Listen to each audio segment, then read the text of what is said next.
Ladies and gentlemen, we're going to welcome our upcoming speaker right now to the stage. And this speaker, of course, ladies and gentlemen, will be talking about trends and regulation of emerging technologies. With this introduction out of the way, please welcome with me Mr. Ben Gibson, the Senior Associate of Technology, Media and Telecoms at Clyde & Co. Middle East.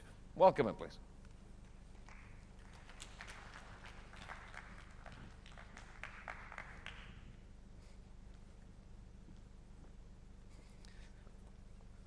Thank you very much. Good afternoon, everyone. Assalamu alaikum. My name is Ben Gibson. As just announced, I'm a Senior Associate in the Telecoms, Media and Telecommunication team at Clyde & Co. I'm based in Dubai, here in the UAE. I've been here for about a year, and before that, I was based in the UK. Part of the role that we have as technology legal advisors is to advise our clients on how to deploy new technologies, how to innovate, how to update their business processes against a backdrop of changing technology regulation. So today we've been asked to give an overview of trends that we're seeing emerge in the sector here in the UAE and also in the wider Middle East. You'll be relieved to hear this is not a legal lecture. We won't go into much law in detail, and we simply don't have time to do so. But we've identified four key areas that we think are noteworthy and that we should talk about today: data protection, cybercrime, cybersecurity, and general ICT regulation. And what we mean there really is technology-focused regulation.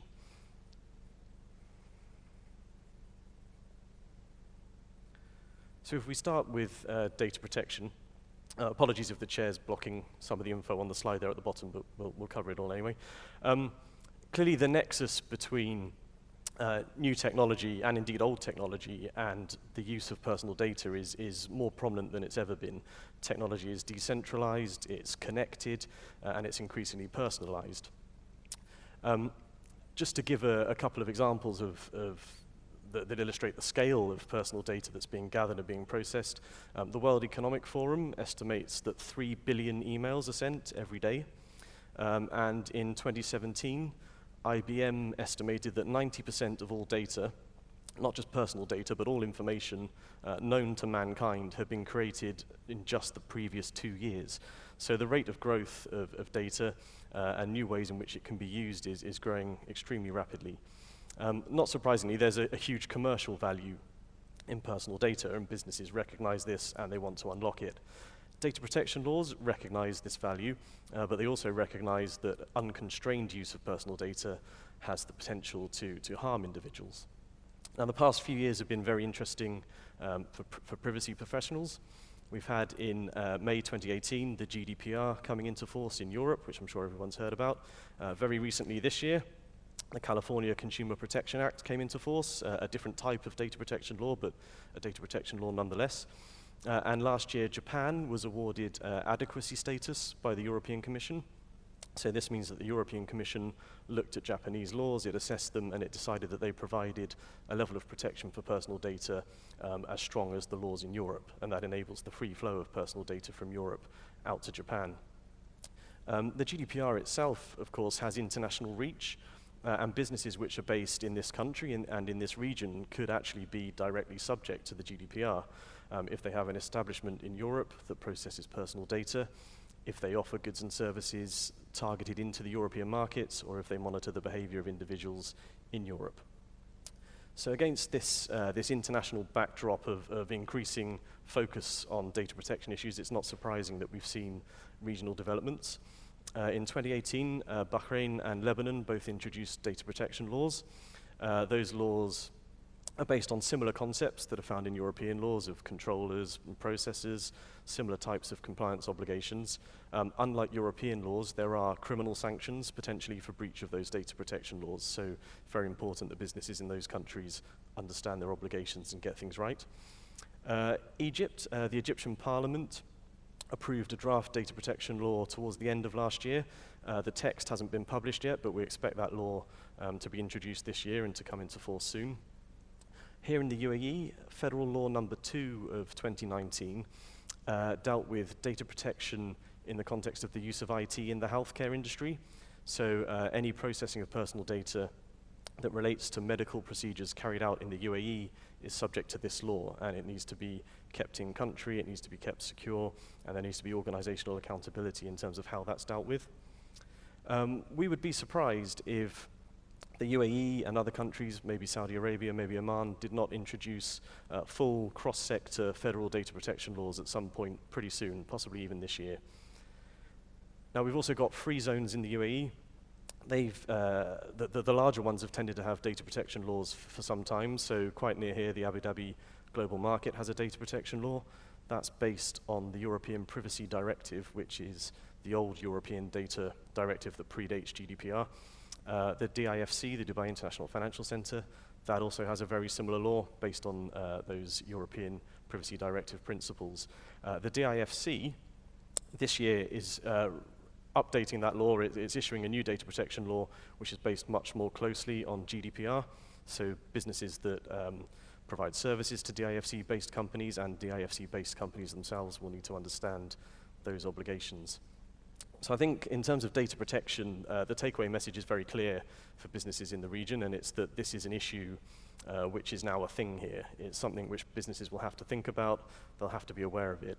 And putting aside the basic legal requirements, it's also an issue that consumers are becoming increasingly aware of, and people want to know when they deal with a company that that company is going to look after their information and they're going to protect it.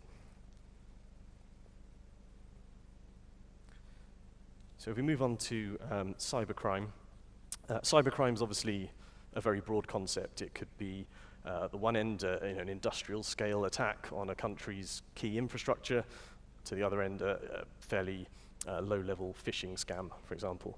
But the reality is that pretty much all businesses operating at any kind of scale will be subject to some form of cyber attack. There was an example in the press recently in London. Some court papers were released. A Canadian insurance company had fallen victim to a ransomware attack. So hackers got into their system, they encrypted lots of information, and they said, if you want to unencrypt this, the only way you're going to be able to do it is with software that we will sell to you for $1.2 million. Now the company negotiated with them, and in the end they paid $950,000 in Bitcoin to get a hold of this decryption software. So best part of $1 million straight away gone up in smoke as a result of this attack. On top of that, you've got business interruption, you've got potential reputational damage, you've got the costs of rectifying the breach, of deploying resources to work on it. And incidentally, even once they did get, the hackers did give them the decryption software, but even then it took about 2 weeks of working with that software to get everything back to normal. Now, of course, that kind of attack is illegal. Most countries have some kind of cybercrime law, and even if they don't, that sort of activity probably falls under general blackmail laws or extortion laws. But the problem, of course, with cybercrime is that you can have the laws on the books, but it can be very hard to track down and punish the culprits. You know, they could be anywhere in the world, and even if you can find them, there's no guarantee that the country that they're based in will cooperate with efforts to bring them to justice. It's hard for us to know exactly what the scale of cybercrime is, other than knowing that there's lots of it out there, because businesses, of course, are naturally reluctant to report, to publicize the fact that they've been attacked. Here's where data protection laws come in again, because a lot of the new data protection laws include mandatory breach reporting obligations. So if personal data is compromised, that business has to go to the regulator and tell them what's happened. And if the compromise is serious, they actually have to contact the affected individuals as well. So we see that in the GDPR. We see things like that in the current free zone laws. And if federal laws do come in, we'll probably see similar things in those laws. The UAE and Saudi Arabia have quite comprehensive cybercrime laws. They're very broadly drafted laws. They can catch pretty much any illegal activity that you can think of involving an information system, and some of the penalties are quite severe. So as a result of that, we don't necessarily see this as an area where there will be an increasing regulatory focus or a need to update the laws. They're already quite comprehensive, but it's a very important issue for business. The flip side, in a way, of cybercrime regulation is cybersecurity regulation. So how do you protect against cybercrime? What can you do? What frameworks can you follow? What standards can you achieve to protect yourself? And this is perhaps more of a current focus for regulators than the cybercrime side of the coin. I think governments across the globe and also in the region recognize that if they're going to achieve economic growth agendas, if they're going to diversify economies, grow service sectors, attract investment, having a stable ICT landscape where people can operate under controlled conditions with appropriate guidance is absolutely key. More and more business growth, more and more innovation, virtually everything, in fact, will have some kind of technology component, some kind of connectivity at its core. So with that in mind, the UAE National Cybersecurity Strategy was updated last year. There are 3 key aims in the UAE National Cybersecurity Strategy. Those are to ensure that there's a comprehensive cybersecurity framework in place in the UAE, to secure the growth of existing and emerging technologies, and to protect SMEs against threats. And I think that last point's very good because, of course, your typical SME doesn't have the resources of a global organization, of a public company to throw at these issues. So the more guidance, the more accreditation schemes, certification schemes that can be rolled out to help people to know that they've reached at least a basic, decent standard of cybersecurity, the better. We expect to see continued evolution in this area. The cybersecurity strategy identified 9 critical industry sectors. Those include energy, government, finance, and health. So we would expect to see perhaps specific sector-based schemes and accreditation compliance obligations rolled out in due course. Saudi Arabia's been very active in this area as well. So the CITC, which is the telecoms regulator in Saudi Arabia, that has a regulatory framework that all telecoms licensees have to comply with. That requires them to protect data, to control the use of data, and to understand what information assets they have as an organization. And the National Cybersecurity Agency in Saudi Arabia has issued what it calls the Essential Cybersecurity Controls.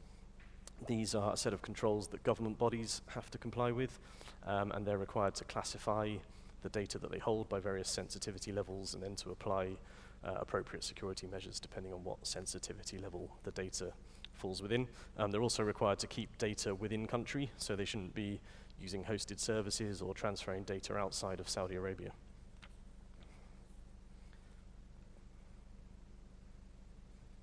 So if we move on to talk about ICT regulation in general, and we're focusing here more on emerging technologies. This is a big area that's very challenging for lawmakers, for regulators. New technology it's invented, it's deployed, it's combined with other technology, with other business processes at a speed that's much faster than people can typically write laws. We talked earlier about the GDPR, and we talked about a ransom being paid by Bitcoin. These are good examples of where a technology, a tension is being created between law on one hand and technology on the other. So Bitcoin, like other cryptocurrencies, works on a type of database called a blockchain. Blockchains they make a virtue of being immutable, of creating a permanent record of a transaction that's very hard to alter. It's very hard for any person to tamper with that ledger. GDPR, on the other hand, says that personal data shouldn't be kept for longer than needed to undertake the specific purpose that it was collected for. And it says that people should be able to contact companies that hold their data and tell them to delete it if they don't need it anymore. So if you've got personal data being processed on a blockchain and you're subject to GDPR, really there's a huge tension there that's very hard to reconcile. And there are various kind of cryptographic techniques where people argue, well, there's no personal data involved, but ultimately you're recording a transaction where there's a person as a stakeholder typically, and at some point in the chain it's possible to identify that person. It's very hard for regulators to deal with this. The new DIFC data protection law, which is coming out this year, does have provisions in it which try to give additional flexibility to controllers when they use new technology, and they can provide enhanced information to data subjects and make it very clear to them what the consequences are of allowing their personal data to be used in this way. And if they do that, then potentially they can get exemptions from complying with certain data subject rights. So that's quite a novel approach. I don't think there's any other data protection law that specifically tries to deal with that idea of technology that's untested, that's not out there yet. The Internet of Things is a very interesting area for regulation. Clearly, more and more items have some kind of technology that enables connectivity embedded in them, whether that's in the household, whether it's a wearable device, in a transport network, an energy network.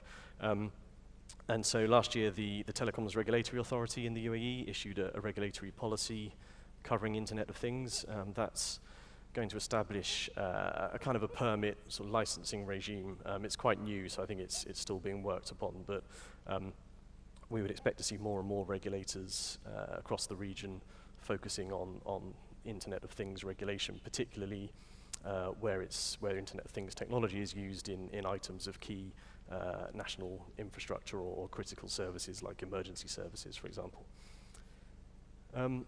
Artificial intelligence is another area where the challenges for regulators are pretty extensive. I mean, the array of use cases for artificial intelligence grows day on day. We spoke earlier about how much more data is being generated each year. The more data there is, the more powerful AI tools potentially become, the greater the demand for data is, and it's effectively a circle that feeds itself.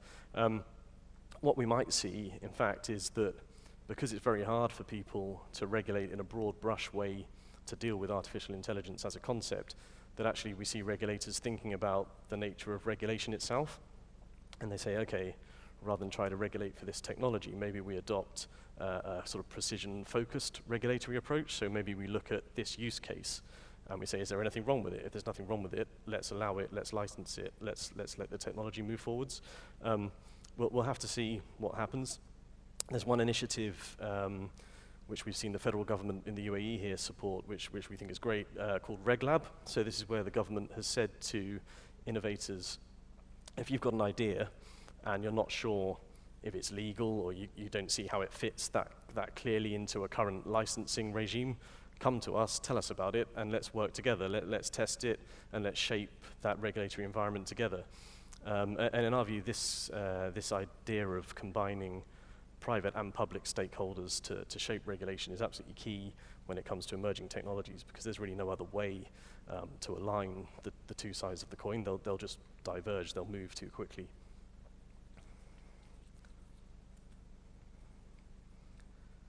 So our key predictions for 2020.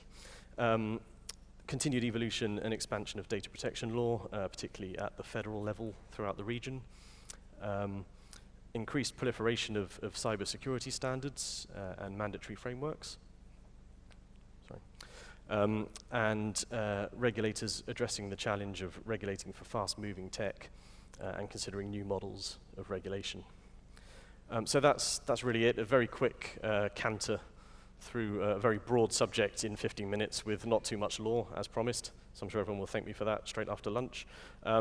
If anyone wants to continue the conversation, of course, feel free to reach out on email, which you can't see. But my name is Ben Gibson. You can probably guess the email. I work for Clyde & Co.